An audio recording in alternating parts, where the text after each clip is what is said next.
हर हर महादेव, हर हर महादेव, जय महाकाल। आप सभी सनातन धर्म प्रेमियों को यश सनातनी की तरफ से प्रणाम। मैं यश सनातनी दासना शक्तिपीठ से धर्म गुरु यति नरसिंहानंद जी का शिष्य आप सभी सनातन धर्म प्रेमी को प्रणाम करता हूं और आज कुछ जरूरी विषय पर आपके सामने अपनी बात रखने आया हूं। मैं न्यूज़ देख रहा था, उस न्यूज़ में फारूक अब्दुल्ला कह रहा था कि तारीख बदली नहीं जा सकती। बाकी बात छोटी तो है नहीं कि तारीख बदली नहीं जा सकती। सवाल ये है कि हिंदुस्तान की धरती पर आखिर ये कलंक लगा कैसे, आखिर हिंदुओं के ऊपर ये कलंक का दाग आया कैसे कि तारीख बदली नहीं जा सकती। इसके पीछे का मेन कारण क्या है, बात करते हैं हज़ारों वर्ष पीछे जाकर। भारत में जब मुग़लों ने अपने पांव घुसाए, भारत में जब मुग़ल लूट के इरादे से आ रहे थे तो उनकी संख्या कुछ ज़्यादा नहीं थी। वो केवल 2000-2500 के करीब मुग़ल थे जो भारत में लूटपाट के इरादे से आ रहे थे। उन्होंने वो सारी ताकत, वो सब हथियार और अपनी सेना भारत से बनाई थी। वो तो केवल एक इरादा लेके आए थे और मुट्ठी भर फौज लेके आए थे। आखिर मुट्ठी भर फौज लेके आने वाले भारत देश के करोड़ों लोगों पर राज कैसे करने में सफल हो गए, इसके पीछे का कारण क्या है। जैसा कि सब लोग जानते हैं, भारत देश की जो सीमाएं थी ये सब रियासतें में बटी हुई थी। भारत देश की रियासतें ज़्यादातर क्षत्रियों के हाथों में थी। जो क्षत्रिय थे उनको केवल अपनी क्षत्रिय कौम पे गुरूर था, मगर उनको क्षत्रिय धर्म क्या होता है उनको क्षत्रिय धर्म नहीं पता था। भारत के जो राजा महाराजा थे उनको क्षत्रिय धर्म का कोई ज्ञान नहीं था। भगवान श्री राम जी ने अपना क्षत्रिय धर्म निभाया था, क्योंकि भगवान श्री राम जी ने क्षत्रिय धर्म के प्रति अपना संपूर्ण सर्वस्व निछावर कर रखा था। मगर भारत के हिंदू राजाओं में यह समर्पण भाव नहीं था, इसलिए उनको क्षत्रिय तो कह सकते हो मगर क्षत्रिय धर्म का पालन करने वाला क्षत्रिय नहीं कह सकते। बहुत से क्षत्रिय राजाओं ने अपने निजी स्वार्थ के चलते मुगलों से हाथ मिलाए थे। ये सबको पता है कि बहुत से राजाओं ने लालच में आकर मुगलों से हाथ मिलाए थे और उन्होंने अपने लालच की पूर्ति के लिए अपने पड़ोसी हिंदू राजाओं पर हमले करे थे और मुगलों ने उनका फ़ायदा उठाकर बाद में उन हिंदू राजाओं को भी मारकर उनकी रियासत पर कब्जा कर लिया, उनकी औरतों पर कब्जा कर लिया, उनके राज्य को लूटा। इसमें सबसे बड़ा नाम जयचंद का भी आता है। जयचंद ने अपनी निजी दुश्मनी के लिए मोहम्मद गोरी का साथ दिया। मोहम्मद गोरी ने भी फ़ायदा उठाया और पृथ्वीराज चौहान को धोखे से घेर कर बाद में जयचंद और उसके पूरे राज्य पर भी अपना अधिकार जता लिया। ये सब तो हिंदू राजाओं की गद्दारी की वजह से हुआ था। अब बात करते हैं कि भारत में मुग़ल इतने मजबूत क्यों हो पाए। मुग़लों ने अपनी जिहादी मानसिकता के दम पर हिंदुओं के अंदर लालच का एक बहुत बड़ा पहाड़ खड़ा कर दिया, क्योंकि हिंदू राजा काम वासना में लिखते, काम वासना में। हिंदू राजाओं को धर्म से मतलब नहीं था, उनको केवल काम वासना की पूर्ति करनी थी। वो तो केवल दूसरे राज्यों की सुंदर सुंदर नारियों को देखकर मोहित होकर उन पर अपना अधिकार जताना चाहते थे और इसलिए उन्होंने मुग़लों से हाथ मिला लिया।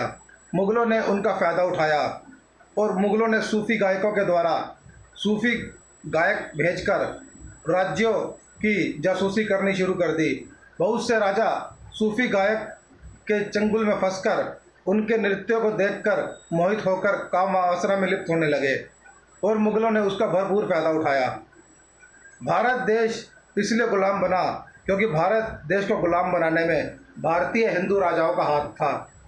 ये आज भी गद्दार है और इनकी नस्लें भी गद्दार हैं। अंग्रेज़ों के समय में जलियांवाला बाग में अपने भारतीयों पर गोली चलाने वाले गद्दार भारतीय थे, जो अंग्रेज़ों के चंद सिक्कों के लिए अपने ही भारतीयों पर गोली चला रहे थे।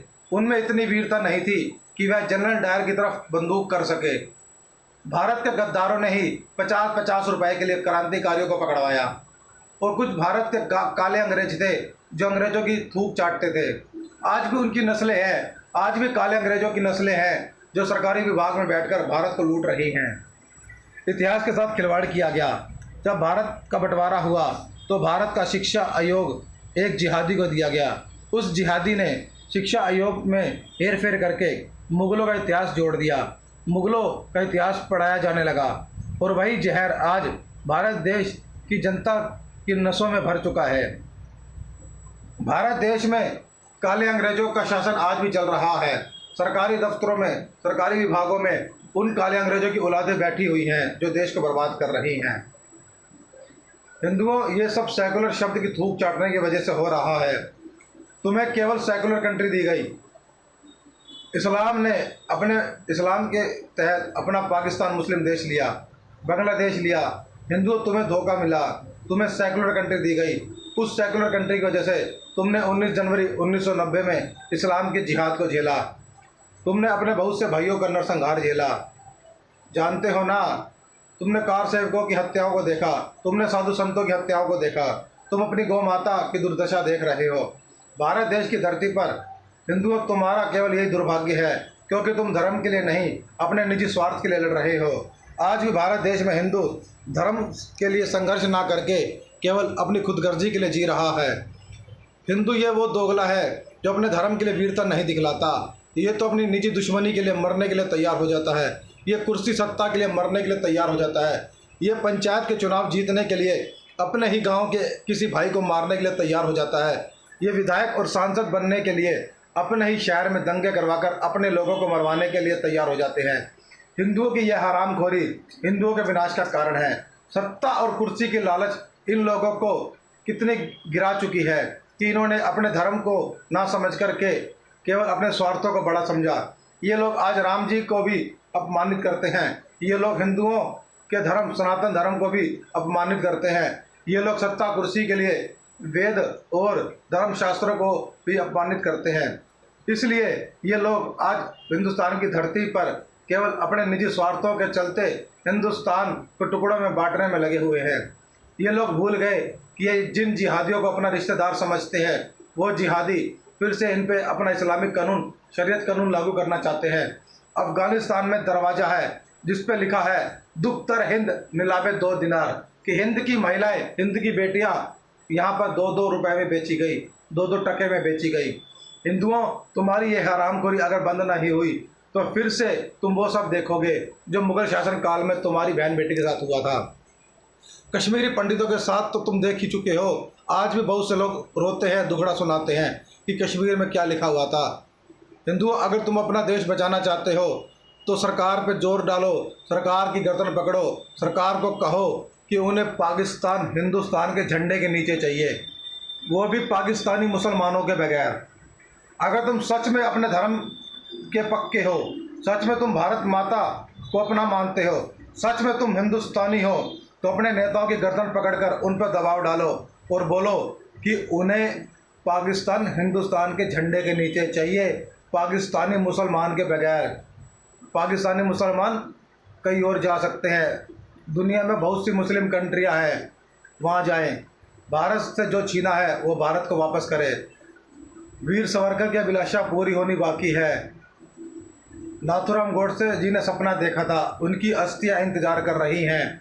नाथूराम गोडसे जी ने जो बलिदान दिया था, उनकी अस्थियां अभी भी उनका इंतजार कर रही है अपने सपने पूरा होता हुआ देखने के लिए। हिंदुओं, अपने धर्म के वफादार बनो।